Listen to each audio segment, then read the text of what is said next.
The only time that you should ever use propane is when you're cooking hot dogs or frozen hamburger patties at a company picnic. But if you're cooking some real food, you need to cook on a real grill, a man's grill. Cook on a grill like the one Dave's gonna show you right here. Well, before you spend any time watching this video, I want to show you right off the bat why this is a better design than everyone else's block grill that you will see here on YouTube. If you notice, that flame is not very close to the meat that is on that grill. Hopefully you can see right beside that aluminum foil. Got a hot dog and a steak in there, and got some baked potatoes wrapped in foil. But if you notice, that flame is not getting anywhere near that meat, but it's gonna keep it warm, gonna get it smoky, get the flavor we're hunting for. So stick around, I'm gonna show you how to make one of the coolest grills in your neighborhood. Hello friends and family of YouTube. Well, I know there's 4,612 videos on YouTube showing you how to make a grill using cinder blocks. And I'm sure you're thinking, how smart do you have to be to stack some blocks up?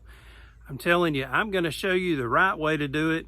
It's not about just stacking blocks. I'm going to show you some tricks that are a little more in addition to what everybody else is showing you.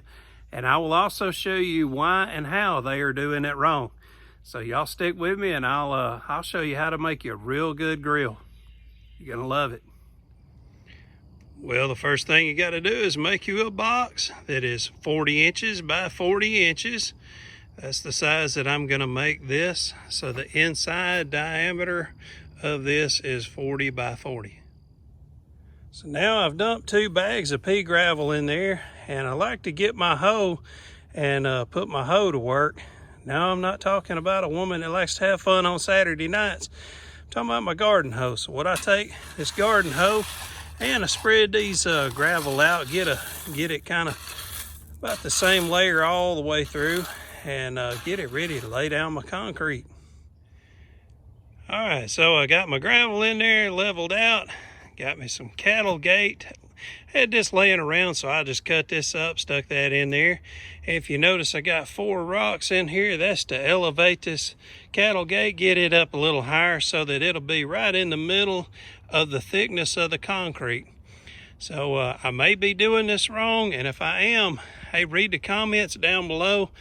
That's where you find the experts. The experts are not the guys like me that build this stuff. The experts are the guys that leave comments telling you you're doing it all wrong. So read down below. Put you a comment down there too.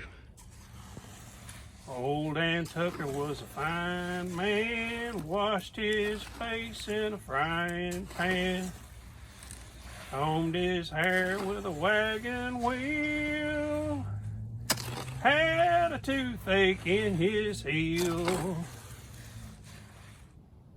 Wanted to show you my wheelbarrow. I have always thought this thing was really cool. I bought this at an estate auction, got it for $5. I had to replace the wood on there, but I want to say this is probably from either 1890 to 1910 era. Probably be the best guess based on what I've seen from my research online and whatnot. But I always loved this old wheelbarrow.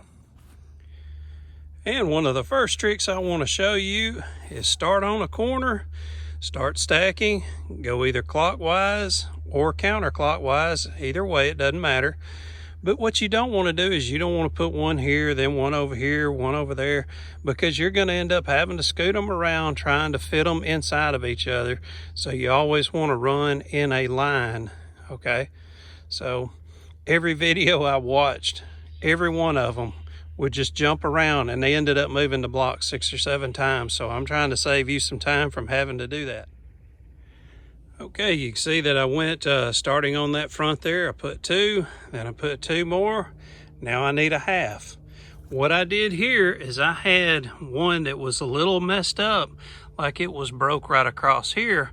So what I did is I just took me a scored across there, and once you score across it there, you also go down the block And when you do that, now you can make a half block.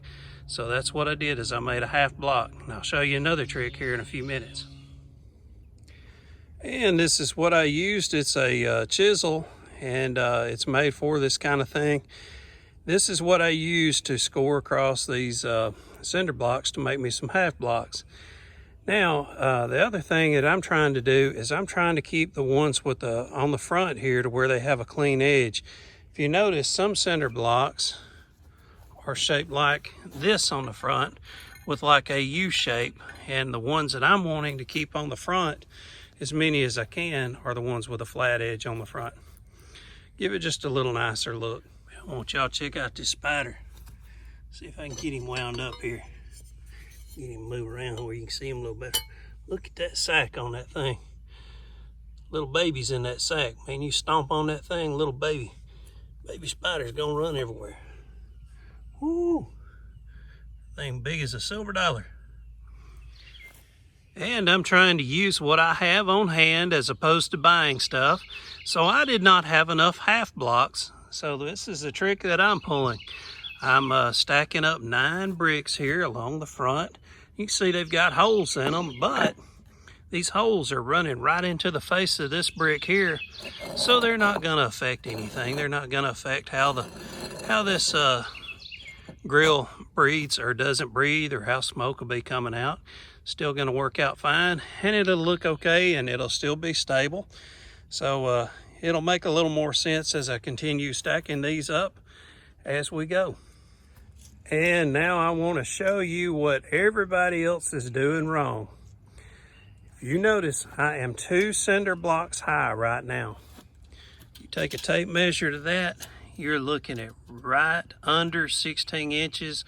By the time you put your grill on there, you are a little above 16 inches. That is way too close, because when you get your ashes built up in here and your bed of coals, your logs laying across, man, your fire is like 2 inches from your meat that you've got laying on your grill. This is how you burn your food. This is how you don't have control of it.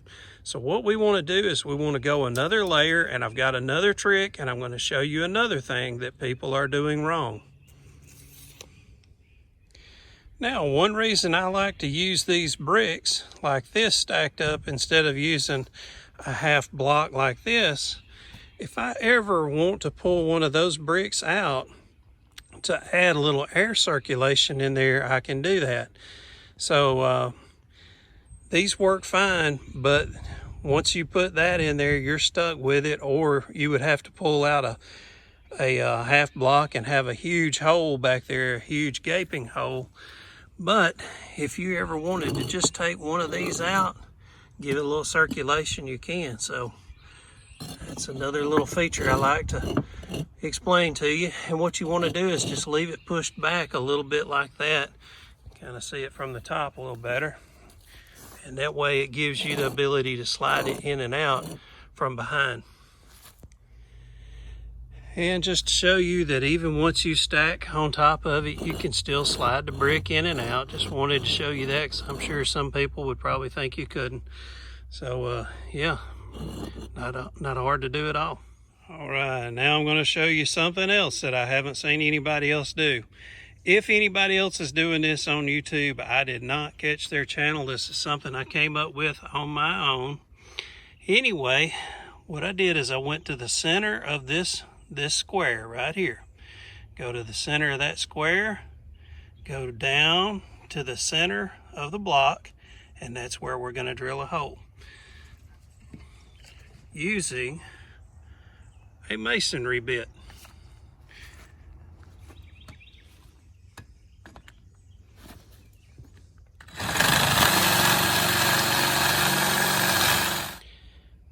And for me, it was easier to go ahead and put the block down here and drill it. That way I could push a little pressure down onto the drill as I drilled through here. This will make a little more sense here in just a few minutes. And I'm sure somebody was wondering, why didn't this redneck show us what size drill bit to drill those holes with over there? Well, I've got 4 on that side, and I've got 4 on this side. And what I'm going to do now is I'm going to take some rebar. I've got my skill saw, and I have a steel cutting blade. You can get these for about $3 to $4 at Lowe's, Home Depot, Ace, anywhere like that. Sometimes even Walmart carries them. If you've never seen one, it's just a very thin blade, and it's made to cut metal. And you can cut about 4 of these is about all. But the reason I didn't tell you what size drill bit to get is because it depends on what size rebar you use. So that's why it depends on what drill bit size. So we're gonna get 4 of those cut, and I like to go with the heaviest that I can find, and that way that if I've got half a pig sitting up there, I don't have to worry about it bowing in the center, and this is gonna make it stay in there pretty stable. And I went ahead and laid my grill grate in there, and I'll show you where I got it at. You see this gas grill right here? That thing gave out years ago, but I saved it just because I thought one day I might need some parts off of it. Sure enough, that's where they're going to. So, man, I tell you what, you can go to any junkyard, scrapyard, or even the county dump if you've got one. There's going to be some barbecue grills laying around there, and I'm sure this is a standard size. You can see, man, it fits perfectly in there for the design that I'm doing. I will show you that I went ahead and re-drilled my holes, gave a couple of more locations that I could put the rebar. And the reason why is for this particular grid that I'm using, it wants to stay on here a lot easier. It's balanced better. When I was in the holes that were closer to the center, this wanted to tip over as I would put something heavy on it. So I spread that out, and that's going to be great. Well, a grate in many ways. So let me get the other one on there, and we'll go ahead and do one more layer of blocks. All right, so I got my final row across the top here, and now I want to show you the main reason why this is a better system than what you will see on 99% of the videos out there. Most of the videos out there, you're only getting the height of one block for you to put your meat on the grill. So if you notice, with my design, you're getting one whole block and one half block. And if you'll notice, look at that saw right there. That skill saw is about the height of what a turkey would be or a Boston butt, and you still have a good 3 to 4 inches up here above before it would hit whatever you're going to lay across here. So that's why I say I love this design much better than some of these. I mean, a lot of these guys are just going out in the backyard throwing together whatever they can. Nothing wrong with that, but if it's not usable, what's the point? This, you're gonna have your meat way above your fire. You're also gonna have where the grill top is not sitting right on top of your meat. Man, you're gonna love this design, I tell you, once you get using it. And this is the type of hinge I'm using, a barn style hinge. I had plenty of them laying around. I got a whole bucket full of these things. So already got one sitting over there ready to go on the other side as well. So I'm gonna get these ready to mount and go on to the next step. So on the underside of the hood, I have taken these hinges and I used the original hinge mount bolt holes and the bolts, and I put these hinges on there, and now I'm ready to put some posts in the ground and mount those hinges to the post. So I put 2 posts in the back to mount to the hinges, as you can see there, and I took some river gravel and put that in there as well around the post, and I took a piece of oak stick there and I just pounded down onto the gravel, kept pushing it down, packing it so that it would get it real tight around that post. You could concrete, and that would be great too. I'm kind of in a hurry. I want to cook on this thing today. I'm tired of fooling with it. So there's what it looks like when it's wide open and you're ready to cook. And you can see I've just got it propped open with a board, and what I'm going to do is make a nicer board that'll be kind of a V shape so that it will go through here, and that way it'll keep it stable. And I may even mount it on something so that the board will swivel up so that as I'm trying to work with one hand, maybe it'll make it a little easier. That way I can lift the hood and let that just swivel down out of the way. So anyway, you can change this thing up any way you want to. But again, I'm about to fire it up. And when I cut these rebar, and I had about 1.5 feet left, I think what I'm gonna do is I'm gonna put those in the back and add me a smaller section up high, so that if I wanted to have something slow cooking up on a upper rack, I'll be able to do that as well. So man, there's all kinds of things you can do to this thing to change it up, personalize it, make it your way. But there it is. And there it is with the hood down. And I failed to mention it earlier, I believe, but I'm gonna store firewood on the side, on each side. That way the firewood can stay dry. And I'm not gonna be using Kingsford. I stuck that in there the other day when the rain came up. I had a smaller grill out here that I was using the Kingsford in. I am basically going to use this for nothing but using firewood. Now I tell you what I may do is I may put some of that Kingsford on a little plate up on level 1, and when I put a level 2 in there, I'll be cooking on level 2 using that Kingsford. So, and one thing I failed to mention earlier, you will have a little bit of trouble getting a fire to start in this grill because of the fact that it is enclosed. So the best way that I found to get plenty of oxygen in there and get the fire started is I got a box fan blowing on low, blowing towards the fire.